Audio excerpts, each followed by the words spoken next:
What's up, everyone? Welcome back to another episode of the Heel Hookers podcast, episode 171. And this time it's just me and Ginger. As you can see, no Katie today. She's off doing her thing. It's fine. She'll be back, not for the preview of next week, but she'll be back for the preview, the next little setup podcast. So let's go. Today, you just got me and Jing. How you doing, brother? You I'm ready for this? huh? I Ready? said you're ready. Oh yeah, now I'm ready. We don't have the person who tends to keep us on track, so this is gonna be fun. It's either going to be 40 minutes or it's going to be about 2.5 hours. I'm not sure exactly how it's going to go, but we'll see how it all plays out. But today we got UFC Fight Night, Mexico City, Brandon Moreno taking on Steve Ursig to talk about. It Yes. was a pretty solid card overall, top to bottom. Had some pretty good finishes, some fun fights. Oh yeah. Let's get into Some it sad though. results. Yes, for all over the place with Yeah. emotions in this one. But the main event, the reason why we were all here, Brandon Moreno taking on Steve Ursig. Moreno, in his fourth attempt in the UFC, fighting in Mexico, finally gets himself a win in his home country. Unanimous decision over Steve Ursig. All three judges scoring it 49-46. Ginger, Yes. first thing to get into, Yeah. thoughts on the result, scorecards, fight, how you feel about it? I mean, I completely agree with the scorecard. Like, while we were watching it, we were both like, these rounds are very close. I was edging them Yes. towards Moreno the whole time, just about except for round two, which weirdly enough, if I remember right, the judges went round three unanimously for Ursig. Yeah, because I thought 3 was the only clear one for Yeah. Ursig, and where 2 for me, 2 was the close one kind of more Yeah. towards Ursig, and then 4 was the close one more towards Moreno. No, yeah, exactly. So I kind of had it. I probably would have had it 48-47 Moreno, but same result. They got the right fighter in my opinion, and Yep. yeah, no, it was just his right hands either like coming off of the leg kicks from Ursig or just Yep. him throwing like a jab or hook out were just money all night. So it Yeah, was just that really especially good. that first round, Yeah. that he was bro, watching that first round play out, and because like you said, it was off the leg kicks, off the Yep. jabs, or then just while they were standing there out at distance and just catching him in the timing of, like, the rhythm Hmm. of them moving, like you said, that right hand was so on point, rocking Ursig all over the place in the first round.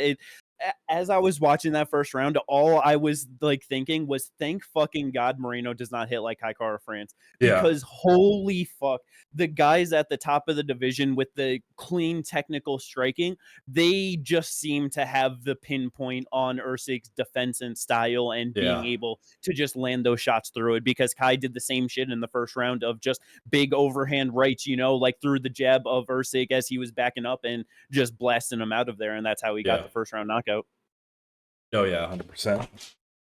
But yeah, Moreno, and yeah, it from the start you could just tell Moreno was ready to go. He was moving real good, instantly getting into his flow state. That was just such a big thing of us talking about in the preview, and Yeah. why it, like, as I was watching it, I was just like, okay, I was definitely like a bit wrong on the thought process of like Ursig has to make it more of a brawl, and just kind Hmm. of bring it to Moreno. That, like, he did have to bring it to Moreno, but like in just the clean fashion that he normally does. Yeah. Because like when they were just getting into like the pocket exchanges, like Moreno was definitely just getting the better of it. And I feel like Ursig was just so hesitant in this one, and that was the thing that I was afraid of. And just it took until the third round where he started to actually feel himself a bit, started to land some good shots, sit down on some right hands, some good uppercuts he got, and like really put it on Moreno, where it was like, okay, you actually won that round.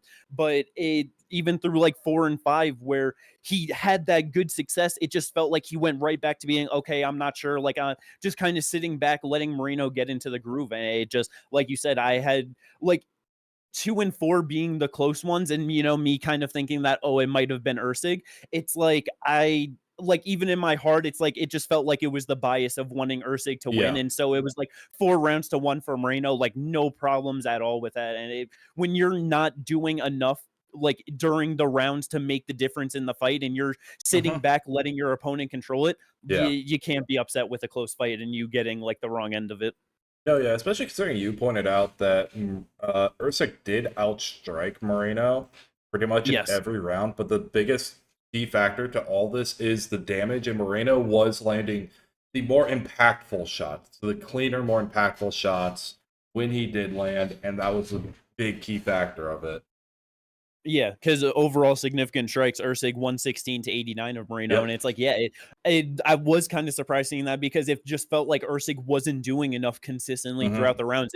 But it's like you said, it's just because of the impact that Moreno was actually landing on Usyk. Yes. Every time Moreno hits him, he's fucking just catching him so clean, dead to rights with a big right hand, getting him to move crazy, getting big reactions wherever.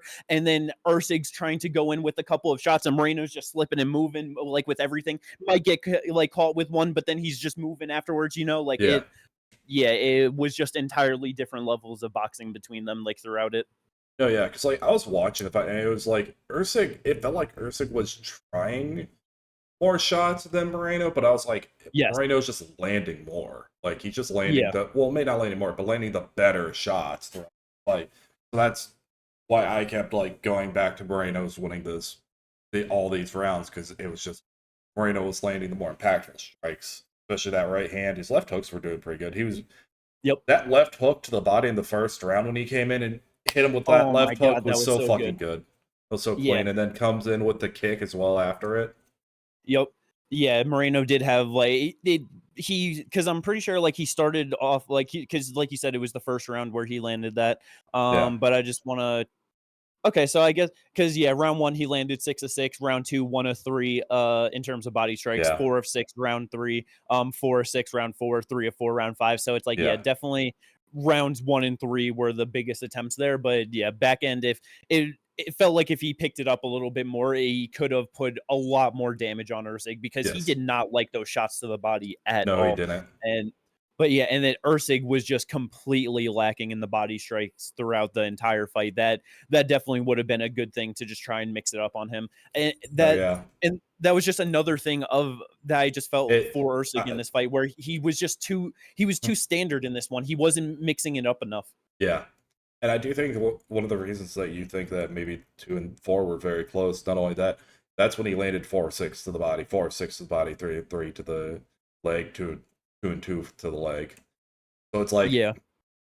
kind of like one of those things where he was making it up more in that aspect. But like I think one of the things that he needed to do was try to grapple a little bit more with Moreno, really mix in the grappling because that was the thing. Like you make it a box match, Moreno's just gonna Moreno can fight at that pace all fucking day. He can fight at pretty much Oh any yeah. pace, but like if you mix it up, then it's like okay, what is he about to do? So he has to like adjust to what you're doing instead of just being able to use all his movement, moving back, and all that. So No, yeah, and it's like I mean, with Moreno, he does out of his 23 wins, a majority of them do actually come by submission with 11 subs. But in the UFC, 3 knockouts, 3 subs, 5 decisions. It's like he's yeah, not catching subs a lot anymore. His last sub came against Davison Figueiredo in 2021, yeah.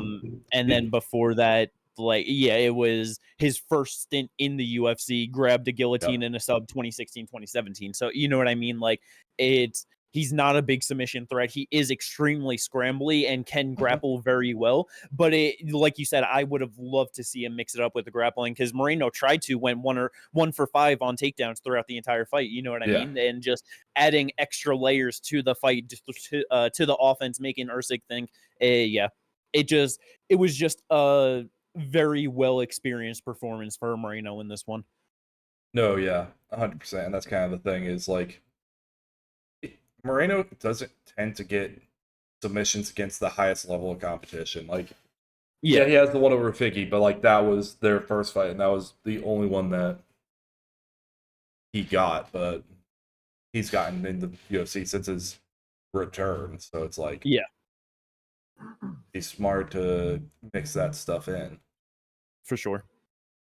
But yeah, so for Brandon Moreno, just having the 2 fights losing to Pantoja and Royval back to back to now Yep. coming back beating Amir Albazi and Steve Ursig both by unanimous decision. It's one of those things where the it's so hard because Royval's right at the Yeah. top where he's beating everyone underneath him, so he kind of deserves that. Moreno is in the same exact position at this point, other than losing to Yeah. Royval that one time, and then it's like you have the Kai Kara France that's trying to get one that the UFC wants to push. Manel Kop's trying to get one the Yep. UFC is trying to push. So it's like it's so all over the place. With him being from Mexico, having that just that backing the country and everything. Yeah. Do you think this was the kind of performance for Brandon Moreno where he could end up getting a title shot, a fourth fight overall against Alessandro Pantoja if timelines were to match up, It or just do you all think he depends on needs what at least one more? it all depends on what they go for and what they're doing. Like, because like he said, like there are like a total of 4 people who should be fighting for the title right now. Yeah. Depending on what they want to do, like I could easily see them going to like Manel Cop, Kai Kara France, they have beat. And then potentially Yeah. then you just have to figure out which Brandon do you want to fight for the title. You can go back to Yeah. Manel Cop, Brandon, or Rival because they were supposed to fight each other. Then potentially do a rematch with Moreno Kai, and then winner of that gets a title shot. There are just a lot of things you can do. And Yeah. so it's hard to tell what the UFC wants to do. UFC Noche being in Guadalajara, they may want to put Brandon Moreno on there in a title fight. It is very possible. And I feel like that'll definitely depend because Alexa Grasso, who is she's Alexa, booked, right? yes, I think she's supposed to be fighting Natalia Silva. I um She's sorry, definitely fighting someone.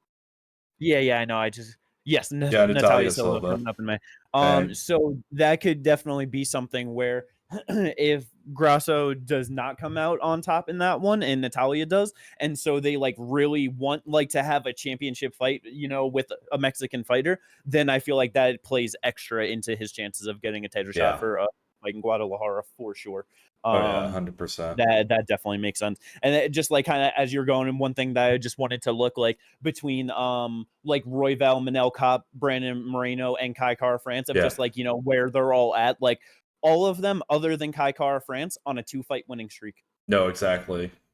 And so it's like, and Kai only has the 1 win over Steve Ursig, Yeah. so it's kind of funny of like, yeah, you got all of these players there, but it's like you have the 2 best ones that are technically the most deserving, but they've already had their shot multiple times. And so, yeah, Yep. it's all over the place. I feel like more than likely we're just gonna get Pantoja and Kai Kara France for the next one coming up because like I think at so least too. Pantoja only has the Ultimate Fighter win over him, so it's No, like a it's new the one matchup in the person who pro doesn't aspect. have like a A pro win. professional win Yeah. over.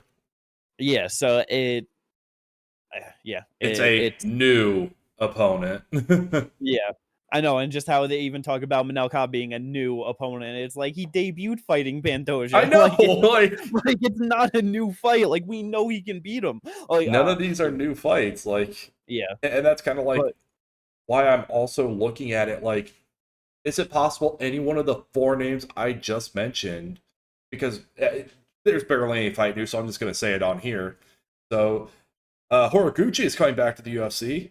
Is it possible he yeah. gets any of these 4 fighters? Fuck, bro, I didn't even think about that. Bro, is he just gonna get the title shot? I think they don't want to do another Kai Sakura like straight into it. Especially Do they care though? Like what? Like because the plans were fucking Pantoja and Kai Kara France. Why has that not been announced yet?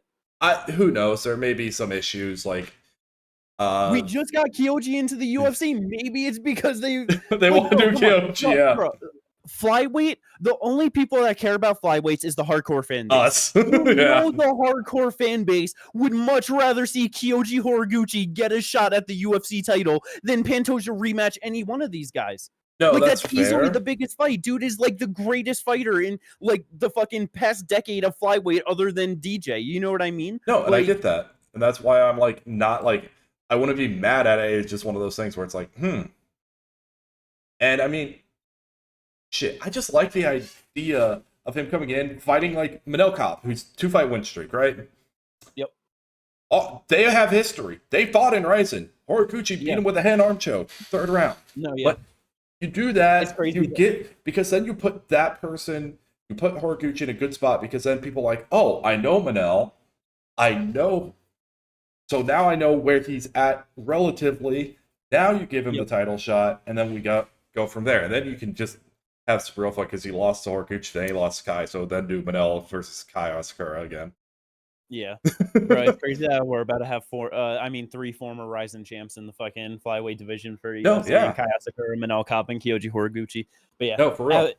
so much fun. Like, and that's where it just sucks with flyweight because yeah, at the top it's just we've seen so much of it and all that, but it's like there's still just so many Yeah. fun people, so many fun fights. It's like just the UFC has to stop caring so much about the marketability with certain things, and it's like Yeah. that you're not going to make the most on it, so just let them fight, do fun fights, and just keep it going, you know. Well, I just do like the idea of Horiguchi coming in, fighting someone like a Manel Kape or a Kai Car. Yeah, let's do Kai Oscar. Let's get the 2 Rising champs. But yeah, no, like you do Manel Kape versus Horiguchi. Like I said, you put the name into the casual's hands. You know, they now know who he is. Put him in that fight, and now it's got a bit more, steam on it. Exactly, for sure. On the flip side, though, Steve Erceg, we both hated this fight for him heading into it. And even though I feel like out of me, you, and Kate, I was the most hopeful on the upside for Erceg in this fight. It just another UD loss to the fucking one of the best guys in the world. Yeah. 3-3, as you mentioned, now a 50-50 fighter in the UFC. They just got to give him a big step back. Yeah. I don't care if it's outside the ranking. I would still kind of prefer in the rankings, but that's just me. You said you would prefer outside of the rankings? No, I said I would still prefer inside the rankings, but I'm not not going to be that picky about it. Depending on what they wanted to do, there are a couple guys who probably deserve their shot into the top 15, and if you wanted to do that, Do you know what I would like for Steve Erceg? But I would go ahead. Bruno Silva just got knocked out by Manel Kape. Is fighting Joshua Van. And he's about to get knocked out by Joshua Van. After he gets knocked out by Joshua Van, you let Steve Erceg fight him. It's a 2-fight losing streak to a 3-fight losing streak, both inside of the top 15. Fair. It for sure makes all the sense in the world.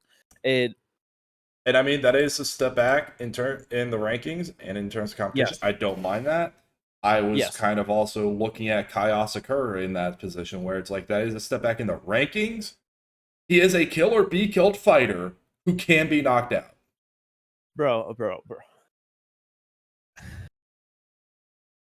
Fuck it. How about no timeout? We're overlooking someone. Give him Tim Elliott. Okay, that was my first thought too, but the thing with that is I feel like it's just too big of a name too high up where it's like you beat Tim, now you're right back to fighting somebody coming off of a loss to like a top 5 fighter or something. You know what I mean? Like, I feel like it's a bit too close. I would just like it back more because then if he beats Bruno Silva, then you give him Tim, But well, if he beats Tim, I could see him like then fighting like Alex Perez. That's possible. Or a Sue. Honestly, it depends on what a Sue does after this too. Like Sue also needs a fight, which who knows where that goes. I would definitely like him to fight just someone that's like a real big step back in competition. Bruno is a big puncher, but I feel like Erceg's just way better than him. So but like Kai Asakura, he knocks Erceg out in the first round, man. Like bro, the way that fight, we saw how Moreno was touching him round 1. That is true. We saw the knee that Kai Asakura landed Pantoja round 1. That kills everyone else in the division on the spot. You know what I mean? You're right. That would be so bad for him. No, you're not wrong. Definitely needs to step back in competition. I know Kai is at 15, but I feel like that's a little bit of disrespect of just kind of how the Pantoja. Yeah, how the fuck he ended up at the bottom when he just fought the fucking champion. I don't know, because I don't even know how now currently with the updated rankings, like from the last time they unranked him like the time before that. Like what? I don't fucking know what they do with the rankings sometimes. I want to say it was because like Ramazan got into the rankings or something and Charles Johnson was still there. And so that bumped him out somehow. And then all of a sudden, like, he's now back in, which again makes no sense to me. So then they honestly, bumped they him might up do a Sue versus Kai now that I'm thinking about it. I do not like that fight for a Sue. That was, yeah, that's good for both of them. Kai can knock him out real quick, and fucking Asu can probably ragdoll him. So, That's potential. but yeah, either way though, Ursig definitely needs to step back and yeah, just to get the momentum back for him for sure Oh because yeah, he does no. both. He like easily can compete with the top dogs, but That's he the thing. just He needs can to get in compete the there. group. I just think he needs a bounce back fight to get his mental back in shape. More than likely, like I think that's kind of part of it is his mental right now. Yeah, 100%. Going on down to the co-main event, a fight that nothing to do with mental, honestly, and Nope. I feel like it all has to do with the physical Yeah. because it was what I was scared of heading into this with Drew Dober, where I know that it's like heading into this one knockout loss legitly, recently, but Yeah. is Matt Frivola, but he's just been taking so much fucking damage. He's getting older. It's just one of those things. And as when the fight started with Manuel Torres, there was one moment where Manuel came in with a 1-2 and did his thing of he threw the 1-2 and was so overextended, and I was just like, oh my god, Drew Dober's gonna fucking knock him out, Yeah. and then the next time he threw the 1-2, it was just so clean, It was right to perfect. the fucking chin on Drew Dober, sits him down, starts fucking following up with the ground and pound, so many extra Yeah. extra shots, way late of a stoppage, Yes. and Manuel Torres gets the first I round was about to knockout, say. gets the performance bonus, and oh It's my like god. it's the shots that were landing in that one that are always like I I hate it because Drew Dober wasn't knocked unconscious just yet, was still somewhat, there, grabs a single and then gets getting hammer fisted right into the shin and knee of Manuel Torres. So you're getting Yep. double the amount. Yeah, your head just can't go anywhere taking the full impact. Like that's So why it's so vicious when people take ground and pound shots because it's like their yeah. head can't move. Like Yep. it's full fucking just damage that you're taking. No, yeah. So there's that, and it just was like, yeah, it was a perfect 1-2. It's just one of those things with Manuel Torres where it's like hard to kind of say where he's at the moment in the UFC because Yep. I mean his win, like he's what 4-1 now, but his I win, believe so, yes. but his wins being Frank Camacho, Nicholas Mota, Chris Duncan, Drew Dober. It's like his All loss first being round knockouts. Ignacio. Or first round finishes, I should say. Yeah, it's funny. All those were performance bonuses except for his loss didn't get fight of the night, so because it was a Justin first round Gaethje, man. knockout. Not everyone can be Justin Gaethje, man. It doesn't matter. Can you get a bonus in a loss? That's the thing. That's the difference. He went 1-2 to start in his UFC run and had 3 bonuses. No, yeah, exactly. It's hilarious, but Continue. yeah, no. So it's like it's one of those things where it's like you can tell he's like definitely outside the top 15 level talent, but it's Yes. like where do you go from here? Because like his one loss being a first round knockout is kind of hard to picture like what some of the other guys do in this division against him. So it's like Yeah. one of those things. Honestly, the Manuel Torres, like because of just how like kill or be killed he is, Yeah. it's one of those things where it's like a lot of times where I kind of like in a lot of fights, when I think about breaking it down or whatever, it's like Yeah. I don't get like too technical on certain things sometimes of like what they exactly do or like how they do it. It's just more of like general techniques or whatever. Yeah. He is for sure someone where it's like you really just are gonna have to think about those little key things because it's like Drew Dober, Yeah. like because I said it to you afterwards. I should have thought about one Manuel The Torres is gonna speed. be a lot faster. Like that was just one thing, and then it's just something too that like we don't really talk about like a lot, but it's just such like a well-known and like obvious thing in like fighting and stuff. Straight punches beat looping punches. You All know the what I time. mean? So that's just another thing. Drew Dober slower trying to throw big hooks. Manuel Torres coming in fast right down the middle. Yeah. That's like clear. Okay, that makes all the sense. Ignacio Bahamondes, dynamic striker that's taller and longer. Like he's like we see that he just runs into shots. Like okay, we know that as a good counter striker in Ignacio makes all the sense. So you know what I mean? Like it's one of those things where it's going to be so matchup dependent, and it's like he can find himself in the moment of blasting through a top 5 guy like it's Mhm. nothing, and then get steamrolled by someone in the back half of the top 10. You know what Oh I mean? yeah. Like it's just a kill or be killed fighter at 155, man. It's rough. He never Oh yeah. you can never be too damn sure. Which is why I like it. Because I've been trying to think, like, who would I love to see against him? Because, like, there are some good fights you could probably be able to do with him. Honestly, I do like him versus, like, Rufy.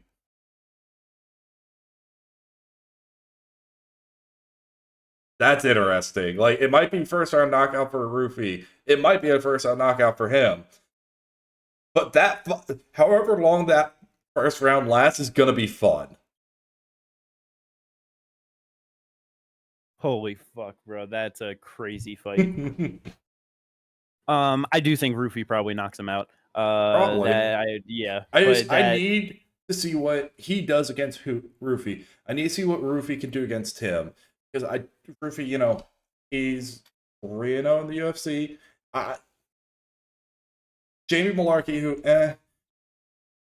Jan Top, who was short notice, came in overweight, super and then overweight. old Missed Bobby. weight, got a catch weight, and missed weight for the catch No, I weight. know exactly. And then King Rain, who's older and has been chinned before that, so it's just like. Yeah. As one more fight, to see where both these guys are, and then you could potentially be talking top 15 talks on. All right, who do we want to see in the top 15 fight him?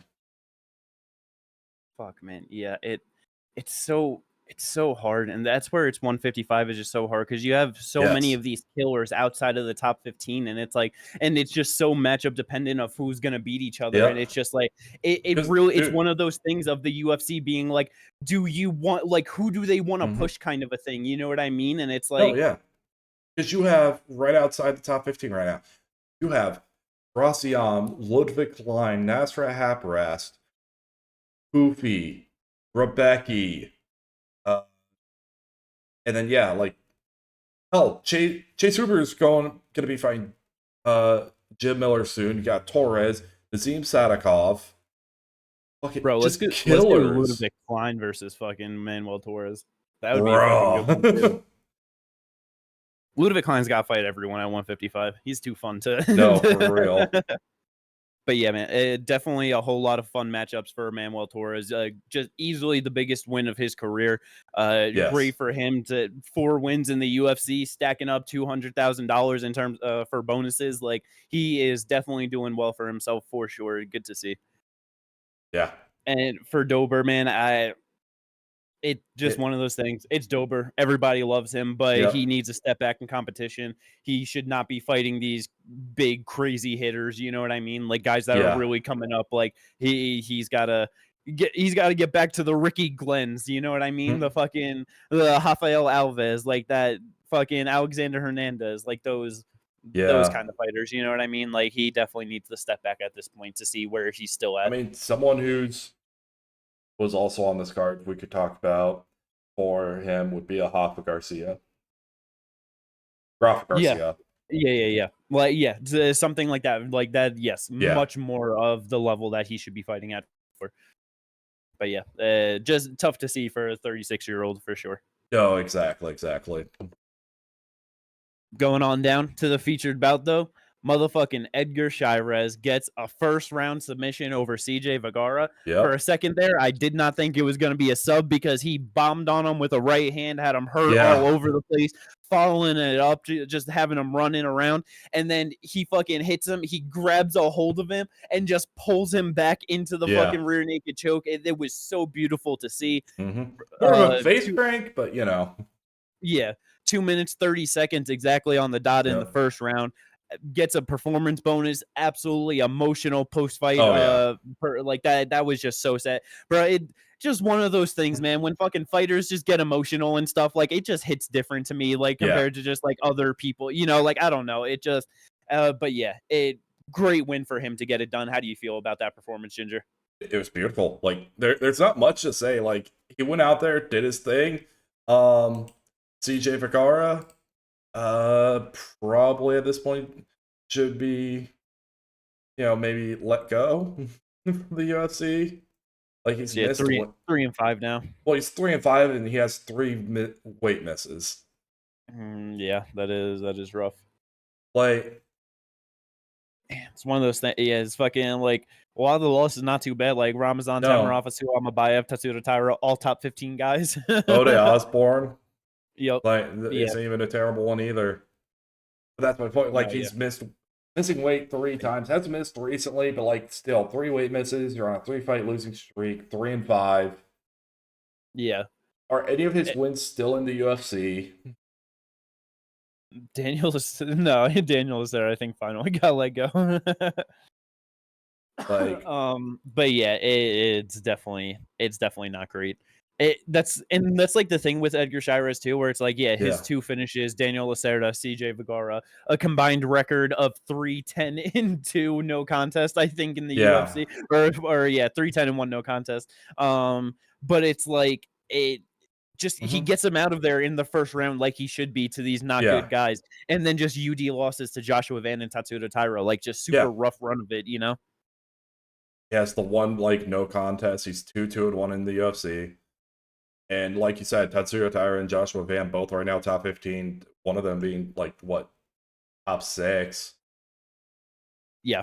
Yeah, top The 5. Taira top 5, yeah. So it's like, what? There's not much you'd really say about that. It's like, yeah, shit. You lost to 2 people who are now in the top 15. Yeah. I definitely I feel he needs to just get a better in between fight, you know, someone Yeah, that's like actually belongs in the UFC and isn't terrible, and that, you know what I mean, and then just yeah, not someone that is I just mean, obviously a clear top tier talent. You know what I mean? Like, right.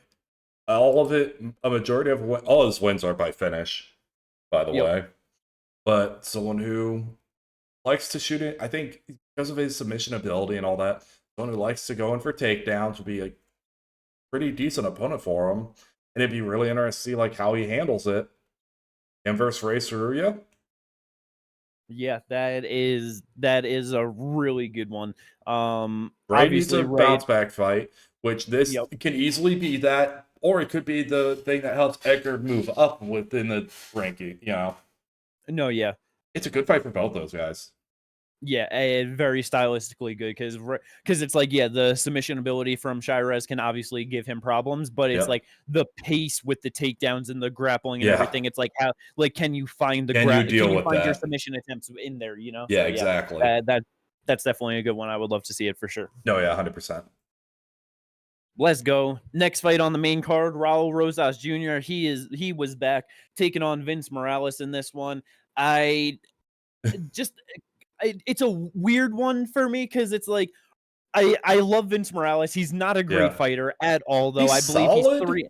Yeah, but he's like 3 and 3-8 7 now, and now. 3-8. yeah, 3-8 now in the UFC.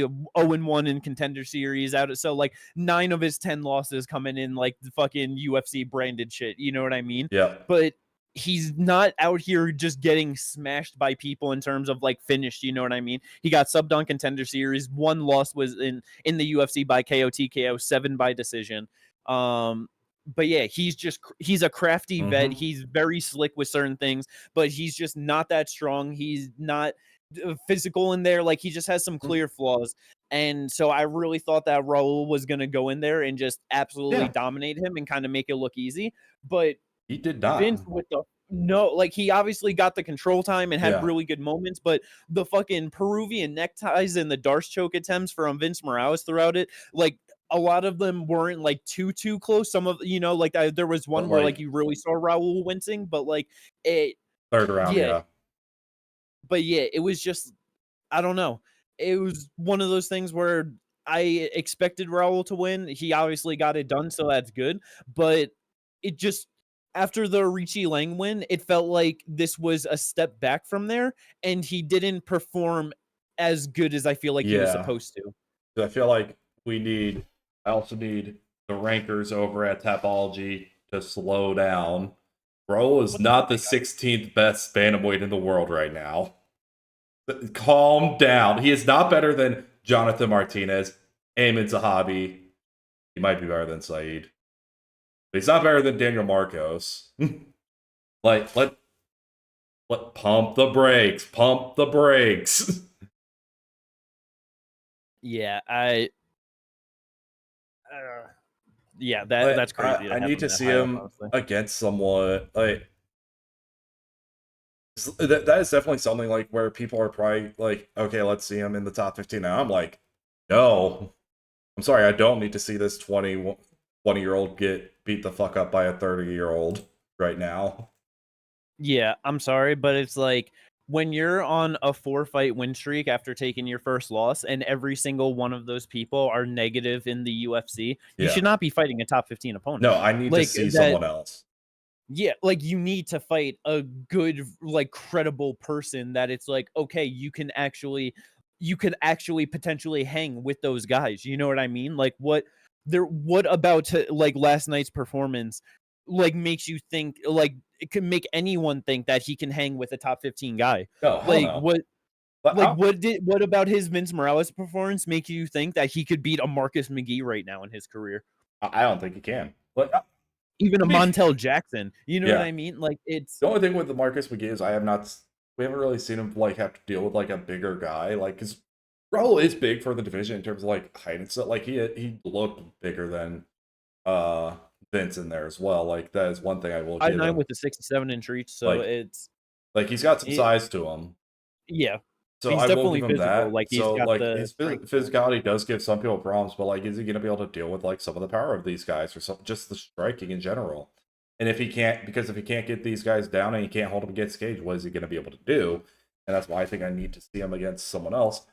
Uh, but this is why I hate the apology things. I'm trying to find someone like I think a Pedro Munoz would be great. Someone who isn't a power puncher, someone who isn't like gonna like just fuck them up, but someone who is like hard as fuck to finish, is able to defend grappling, and has good striking. That's a really hard fight for Raul, It man. is. Or we could give it the guy who just upset one of our boys in Hani Barcelos.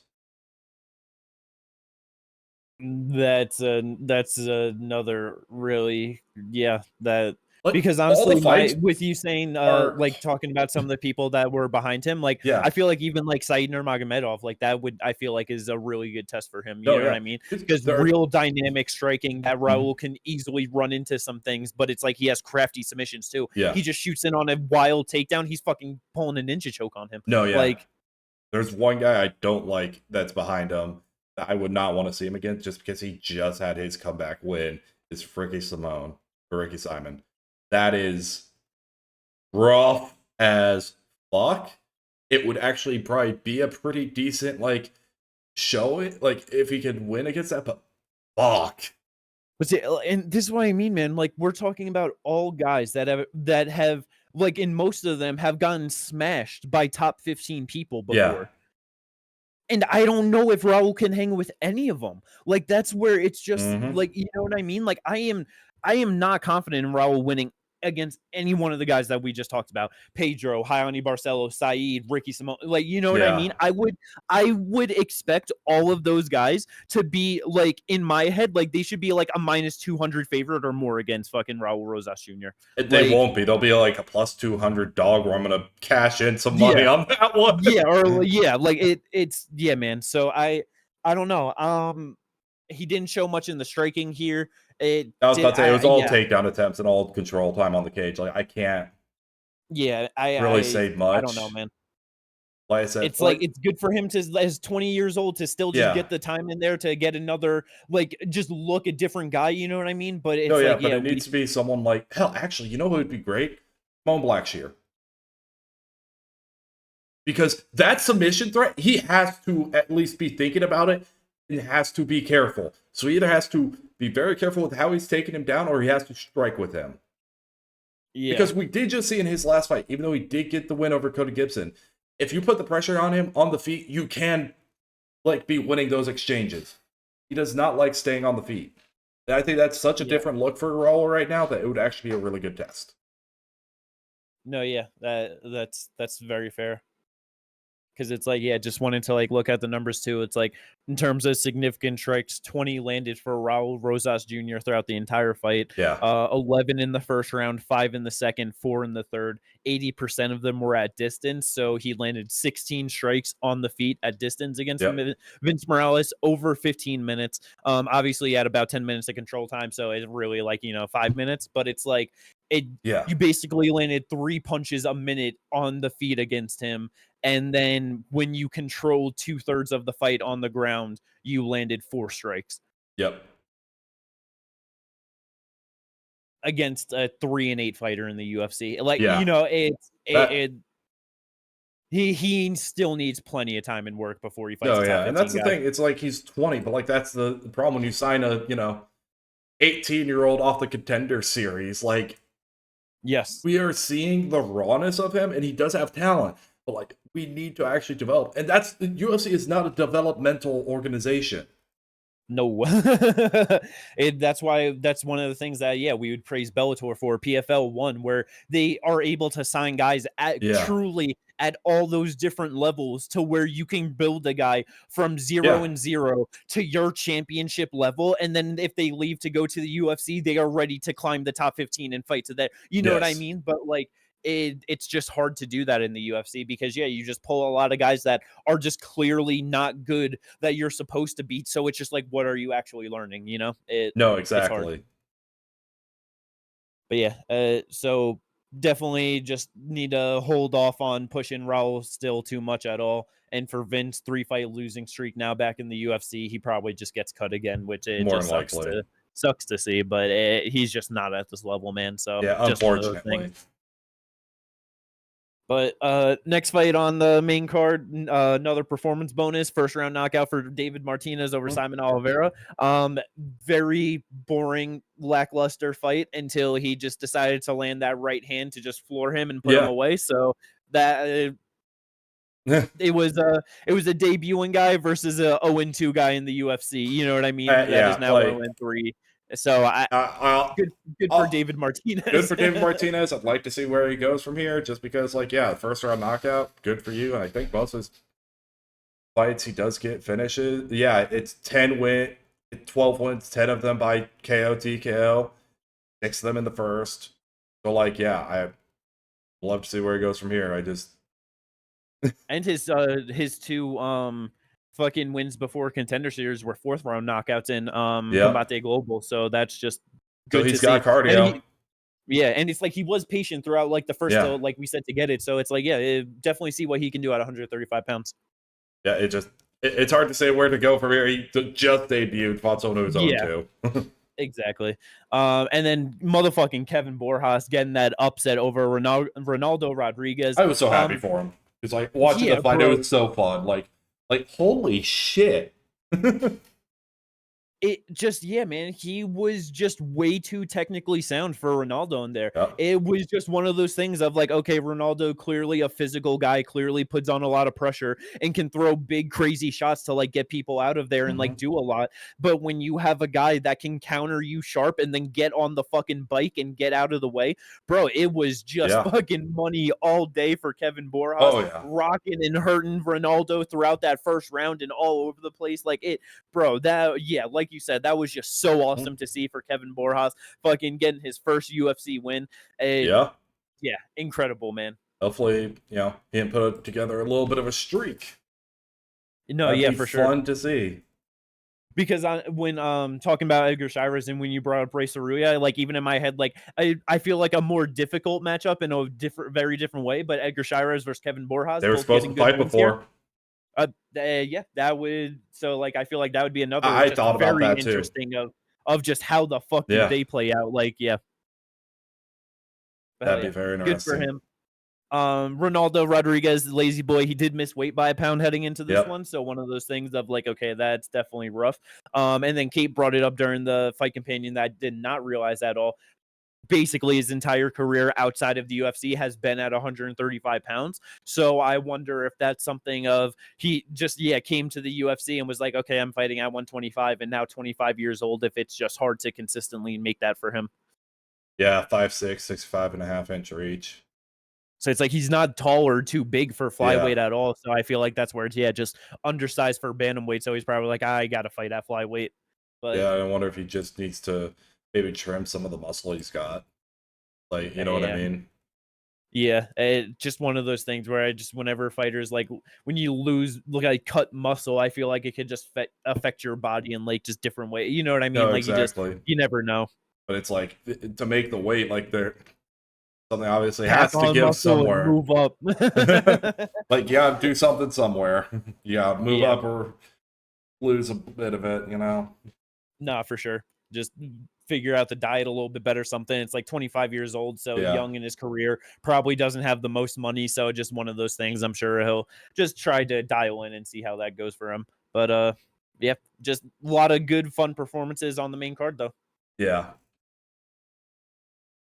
The prelims though. Where do you want to start with the prelims, Ginger? What were you? What did you have the most fun enjoying on there? Dude. Well, let's just start at the top. Medea getting knocked out in the first round via knee. Yup. How did you say his name was pronounced? I think it's Atiba or Ateba. Ateba? I was saying his Ateba, last name. Gautier. Godier. Yeah, Yeah, no, Gautier. that was because I did not remember his name. Like, but like that was just hurts him with like just clean striking. Medea Yup. on the cage, just come forward, and then comes forward, starts landing, throws a knee, boom, and he was done. Like he argued it afterward, but he was done. It was Yeah, over right. at that point. Yeah, like because like you said, he was so hurt, and he was just like, yeah, this like just that like Medina is tough as shit, man. Like he Yes. is. You got to give him that. So it's one of those things where he's probably done it so many times before. If he gets like hit or whatever, and he's like, oh yeah, left, come on, whatever, and then the Yeah. guy's just like sloppy striking, doesn't get in, then he gets it done, whatever. But bro, Ateba, 22 years old. It was one of those things where it's like he's got fucking heading into it. He's got 5 knockouts and 1 decision. He's 6-1, 22, Yep. making his UFC debut. It's just like, okay, you're probably like, you got big power, obviously, but it's like, what can you actually do? You know, like you said, very clean striking in this one. Like it was Yes. not like, oh, I'm big fucking monster, man. Let me, oh, I got you Yeah. out first round. I'm so good. Like, no, clean technical striking. The fucking knee, like you said, up the middle to get him out. Perfect. Like with just that covered up, like just so good, man. I so impressed. Medina, like we said, tough, never been finished before. I am curious to see what this motherfucker can do in the middleweight division. Like we said, like young, 7-1 now in his career. I have like so much time to learn and grow, but he is so motherfucking powerful, man. Oh yeah, and that's the thing. Like it's middleweight. Like having a fun middleweight prospect is always one of those things where it's like, holy shit, they're fun and they're good. Yeah. Yes, please. It's like no idea what the grappling might be like at all. No. But just looking at his stats too, 6'4" with an 81-inch reach, built exactly like Kevin Holland, but the muscle is different. I was about to say, he ain't built like Kelvin Holland though. Like I said during the fight pin, you got the two ends of middleweight physiques on display here. You got from Kevin Gastelum to Jared Cannonier on display, basically, in terms of physique. Like, yeah, absolutely incredible for him, man. Definitely can't wait to see what he does. Oh yeah, no, and also Medea, like Dana, you had your fun. He's not on this level.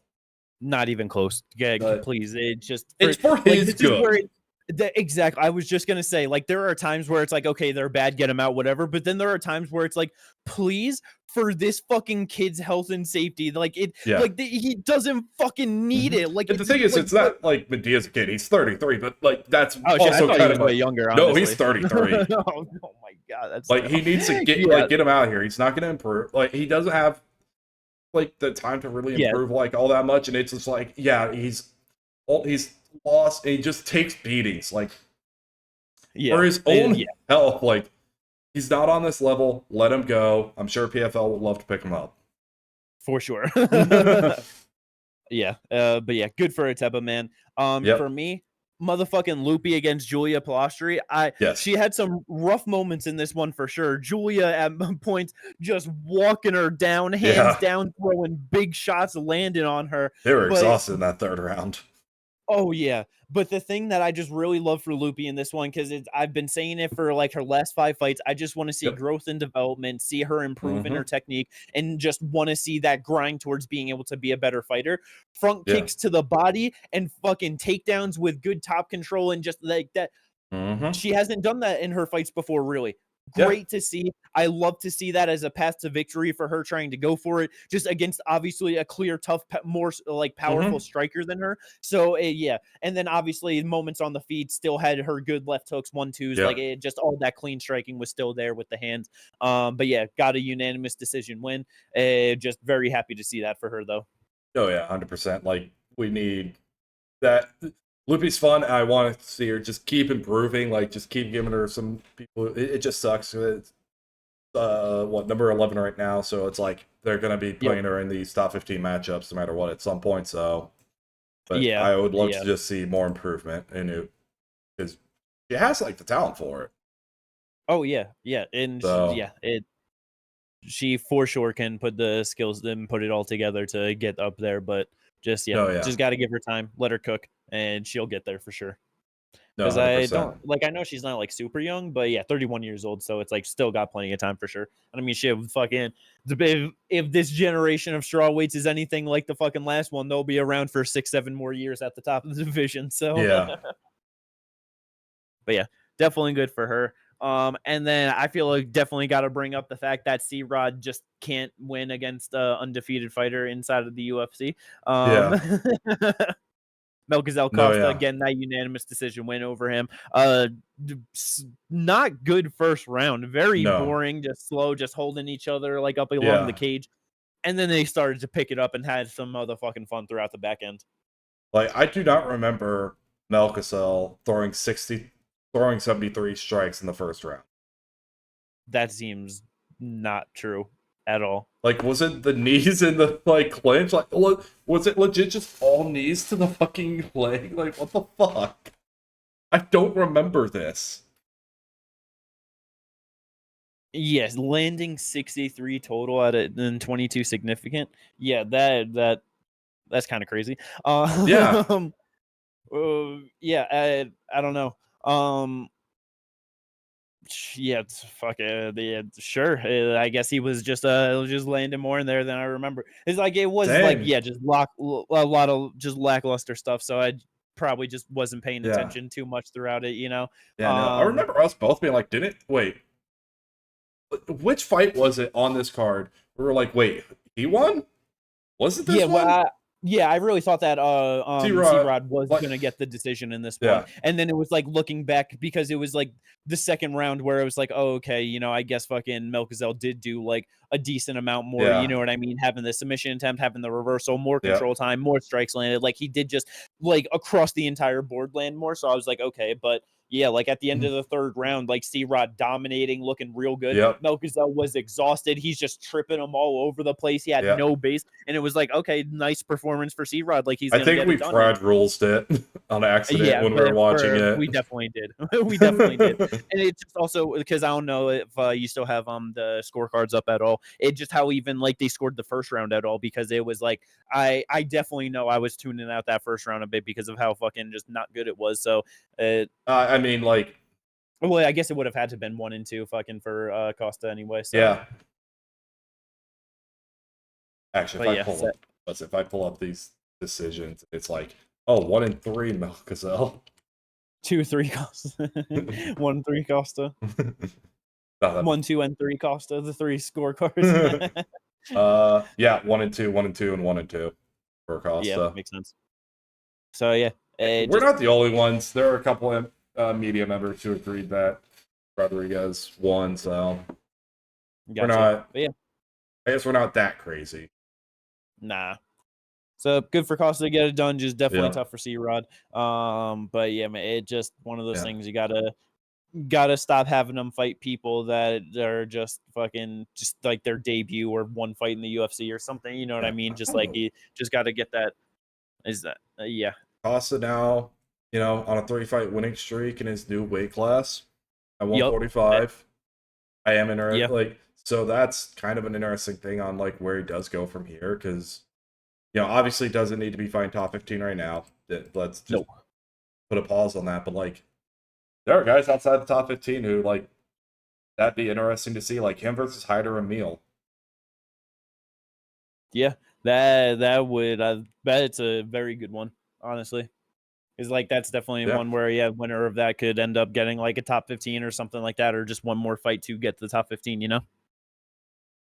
I'd like that one for sure. Let's go. yeah. Other than that, though, prelims, Rafa Garcia had a pretty solid performance against Vince Pichel. Vince, argued that it was a robbery. I didn't think so at all. I thought that was pretty clear for Rafa. I mean, Um, looking at the cards, outstruck him. who? Vink Pichel. Yeah, all three Yeah, rounds. First round obviously like goes to Roth because of roll time and the damage. It was close enough, fine. And next two, yeah. Because I thought that it was going to be Rafa picking it up at the back end, but yeah, I did yeah, think that it was 1-3 Rafa. Third round definitely was close. Vince was like doing a lot, you know what I mean? But just he was throwing more, but landed a little bit more. Just Rafa with a better accuracy, and then I wonder if it was just like that takedown at the end, you know what I mean, to just probably. help secure it. I would have to go I back and really feel like, actually truly watch the fight again, which I don't want to yeah, do because this wasn't that good of a no, fight. no, no, no, no. Yeah, I was saying it was just a good performance for Rafa. It was good But for it, well, but even then, I it was wasn't like anything. underwhelmed by Rafa's performance. So like, Yeah, it was like good in terms of like he won, but like I was expecting to grapple a hell of a lot more than he did. And yeah. two, like the I striking think he was just just trying to was put on some striking for the fans, yeah, but it, yeah.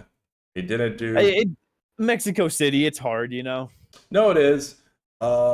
So that kind of is what it is.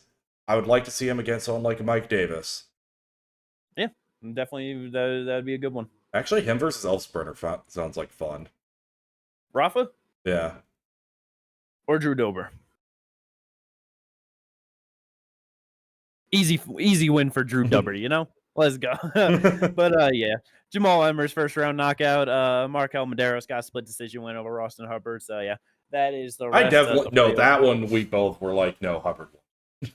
Yeah, I really did think that fucking Hubbard was gonna get it, but it's judging. You never know how it's gonna go. Sometimes, that's why they say don't leave it in the hands of the judges. Let's Yeah. go. But that is the full card from UFC Mexico City. Whole lot of good stuff on there. Tapology, what a fucking wild night in Tapology for this one. Absolutely fucking cooking. Just Yeah. both of us doing so goddamn good with our picks and all of that. And even with Yeah. how good just in the group, I ended up with sixth place. You ended up in ninth place, just kind of crazy. Yeah. Um, I need Kate y'all did to not put in picks. So she forfeited. Terrible. I need y'all to realize I got 10 of the fighters right. I only got 2 Yeah. fighters wrong. I ended up Yeah. in damn near last with 620 fucking points. At almost any other week, that wins the group. Yeah. I got 20 points more than you. 8 correct picks, so I missed 4 fighters on it, but 3 decisions, 3 perfects, and a semi. Yeah. I was doing real good, especially at the start of just getting everything right, and I was just like, okay, like I'm actually cooking tonight because We I were got both the Medeiros cooking. decision. Yeah, the Medeiros decision. I got the Emmers first round knockout, Garcia decision, Godinez decision. Thought Rodriguez was gonna get it. Got the perfect on Gautier. Got the semi on Martinez. The perfect on Shirez. Like, yeah, Yeah. it was. I got 3 decisions, 3 semi-perfects, no perfects at all. But like Yeah, that's the thing. It's just that's like the person who led the group got 11 right, 5 yup. decisions, 2 perfects, 3 semi-perfects. Yeah, it's crazy. 10 of his things he got damn near completely right. Yeah, it's so crazy, man. The people were doing very good on this card of predicting Yeah. what was going to go on, and just in a very specific way too. So yeah, just No, yeah. I'm sure a lot of people made a shit ton of money gambling on this one. Oh, 100%. And then the last thing to bring up is the draft. Me and Kate both had one fighter on this card. Kate had Loopy. She got the win, moving her to 8-1, cooking for this fucking year of the draft. Absolutely horrible. I had Steve Erceg on this card. It was supposed to be a Suam Mabayev. It would have been an easy win, but god damn it, now I'm 6-3. Yeah. Fucking Both our absolutely flyweights horrible. have lost this year. Yep, it was supposed to be me beating you in that head-to-head matchup. Everything got all fucked up. Yeah, so I'm kind of sad about that. It's not going good. I was about to say. Still got some fights coming up. 6 fighters on the books, but I was about to say that's now I think about it, this was the end of the first quarter. Yeah. God damn it. Fuck. So, Katie leads at the end of the first quarter. Me and Katie, in terms of Tapology records, are tied for first, with first place finishes at 4 apiece. Jimmy just right there at 3. I lead I lead in second place finishes. You have the tremendously with 6, and Kate has 2, and you have 3. But look at that last place. I only got 2 last place. I'm fucking cooking out here. Yeah, it goes 2, 3, 4, which is funny. Yep. So I'm in a pretty good spot. I'm only 1 away from tying in first. I'm fucking at the best in last, and you guys aren't even close for number 2. So, well, when you come in second for what, 5 weeks in a row, 6 weeks in a row? I was about to say, you haven't come in second since your streak, right? Yeah, I'm pretty sure it's only been first and third. Oh my god, that is hilarious. Let's go. No undefeated fighters on this card, so nothing added to that curse or anything either. Yep. Yeah. So that is everything for this episode of the podcast. I hope you all enjoyed. We'll talk about in the preview, but okay. I hope everyone enjoyed this one with just me and Ginger. Like and subscribe if you did. Catch us on the preview to a motherfucking beautiful Apex event. Oh god. Josh Emmett versus undefeated Lerone Murphy. Undefeated fighter curse, Ginger draft curse for an undefeated fighter. There's so many things going on. I can't believe he cursed Lerone Murphy, but at least we still got Arnie Allen from the country up on the top of the division. So let's go. Peace out, everyone. We'll catch you then.